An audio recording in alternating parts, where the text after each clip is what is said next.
ಬೆಳಗಾವಿ ಜಿಲ್ಲೆ ಆ, ಪ್ರವಾಸಿ ಆ, ಪ್ರವಾಸಿ ತಾಣಗಳಲ್ಲಿ ಏನೇನು ಅರಣ್ಯ ಪ್ರದೇಶ ಒಳಗಡೆ ಇದ್ದಾವೆ ಅಲ್ಲಿ ಈಗ ವಾಟರ್ ಫಾಲ್ಸ್ ಅಲ್ಲಿ ನೀರು ಅವೈಲೇಬಲ್ ಇದೆ.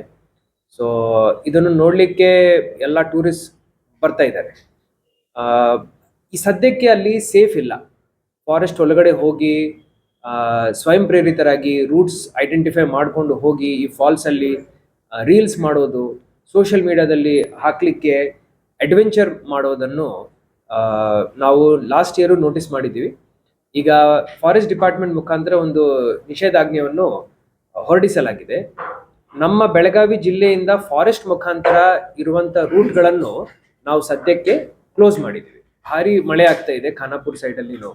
ಸೊ ಈಗ ಚಿಕ್ಕಳೆ ಫಾಲ್ಸ್ಗೆ ಹೋಗೋ ದಾರಿ, ಪರವಾಡ ಫಾಲ್ಸ್ಗೆ ಹೋಗೋ ದಾರಿ, ಮತ್ತೆ ವಜ್ರಪೋಹ ಫಾಲ್ಸ್ಗೆ ಹೋಗೋ ದಾರಿ ಹಾಗೂ ಡೆಲ್ಟಾ ಫಾಲ್ಸ್ ಆ ಕಡೆ ಇದೆ. ಆದರೆ ನಮ್ಮ ಬೆಳಗಾವಿಯಿಂದ ಏನು ರೂಟ್ ಇದೆ ಅದನ್ನು ನಾವು ಸದ್ಯಕ್ಕೆ ನಿಷೇಧಿಸಿದ್ದೀವಿ.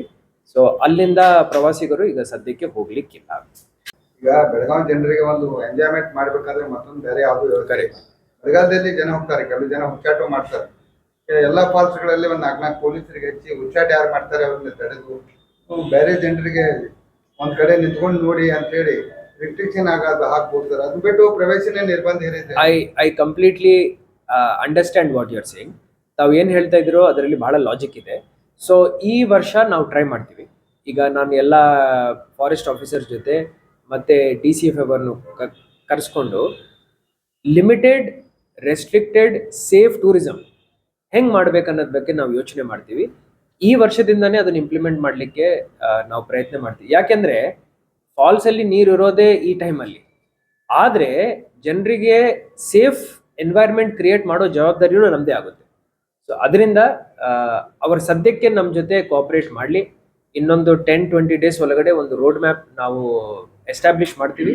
ಆ ರೋಡ್ ಮ್ಯಾಪ್ ಪ್ರಕಾರ ಅವರು ನಾವು ಹೆಂಗೆ ಗೈಡ್ಲೈನ್ಸ್ ಕೊಡ್ತೀವೋ ಆ ಗೈಡ್ಲೈನ್ಸ್ ಪಾಲನೆ ಮಾಡಿಕೊಂಡು ಈ ನಾವು ಗೈಡೆಡ್ ಟೂರೇ ಮಾಡಲಿಕ್ಕೆ ಪ್ರಯತ್ನ ಮಾಡ್ತೀವಿ. ಸೊ ದಿನಕ್ಕೆ 1-2 ಬ್ಯಾಚ್ ಹೋಗೋ ಥರ ಕಂಟ್ರೋಲ್ಡ್ ಟೂರಿಸಮ್ನು, ರೆಗ್ಯುಲೇಟೆಡ್ ಆ್ಯಂಡ್ ಸೇಫ್ ಟೂರಿಸಮ್ನು ಮಾಡಲಿಕ್ಕೆ ನಾವು ಪ್ರಯತ್ನ ಮಾಡ್ತೀವಿ. ಅಂಬೋಲಿಯಲ್ಲೂ ಹಂಗ ಮಾಡ್ತಾರೆ ಸರ್. ಮೇಲ್ಗಡೆ ಯಾರು ಹತ್ತಬಾರ್ದು, ನೀರಿನಲ್ಲಿ ಇಳಿಬಾರ್ದು, ದೂರ ನಿಂತ ನೋಡ್ಕೋಬೇಕು ಅಂತ ರಿಸ್ಟ್ರಿಕ್ಷನ್ಸ್ ಮಾಡಿದ್ದಾರೆ. ಆದ್ರೆ ಅಲ್ಲಿ ಹೋಗ್ಲೇಬಾರ್ದು ಅಂತ ನಿರ್ಬಂಧ ಹೇರಿಲ್ಲ. ಲಾಸ್ಟ್ ಇಯರ್ ನಾವು ಗೋಕಾಕ್ ಅಲ್ಲಿನೂ ಕಂಟ್ರೋಲ್ಡ್ ಟೂರಿಸಂ ಮಾಡಲಿಕ್ಕೆ ಪ್ರಯತ್ನ ಮಾಡಿದ್ದೀವಿ. ಆದರೆ ಸಾವಿರಾರು ಜನ ಬಂದ್ಬಿಟ್ಟು ನಾವು ಏನು ಬ್ಯಾರಿಕೇಡಿಂಗ್ ಹಾಕಿದ್ದೀವೋ ಅದನ್ನು ಸರಿಸಿ ಕೆಳಗಡೆ ಹೋಗ್ಬಿಟ್ಟು ಸ್ನಾನ ಮಾಡಿಬಿಟ್ಟು ಏನೇನೋ ಮಾಡಿದ್ದಾರೆ. ರೀಲ್ಸ್ ಮಾಡಲಿಕ್ಕೆ ಬಹಳ ಪ್ರಯತ್ನ ಮಾಡ್ತಾರೆ. ಸೊ ಆಯ್ತು, ತಾವು ಹೇಳ್ತಿರೋದು ಕರೆಕ್ಟ್ ಇದೆ, ಅವಕಾಶ ಮಾಡಿಕೊಡ್ಬೇಕು. ಆದರೆ ಎಲ್ಲರೂ ಯಾರ್ಯಾರು ಬರ್ತಾರೆ, ಪ್ರವಾಸಿಗರು, ಸಾರ್ವಜನಿಕರು, ಅವರು ಬಹಳ ಜವಾಬ್ದಾರಿಯಿಂದ ಎಲ್ಲ ಕಂಡೀಷನ್ಸ್ ನಾವೇನು ಹಾಕ್ತೀವೋ ಫ್ಯೂಚರಲ್ಲಿ ಅದನ್ನು ಫಾಲೋ ಮಾಡಿದ್ದಾರೆ ಅಂದರೆ ಇದನ್ನು ಕಂಟಿನ್ಯೂ ಮಾಡಲಿಕ್ಕೆ ಸಾಧ್ಯ. ಫಾಲೋ ಮಾಡಲಿಲ್ಲ ಅಂದರೆ ಮತ್ತೆ ನಾವು ರೆಸ್ಟ್ರಿಕ್ಷನ್ನೇ ಮಾಡ್ತೀವಿ. ಸೊ ಒಂದು ಅವಕಾಶ ಮಾಡಿ ಕೊಡ್ತೀವಿ ಈ ವರ್ಷ ಟೂರಿಸಂ ಕಮಿಟಿಯಿಂದ. ಸೊ ಅದರ ಪ್ರಕಾರ ಅವರು ರೂಲ್ಸ್ ಫಾಲೋ ಮಾಡ್ಕೊಂಡು ಮಾಡಿ.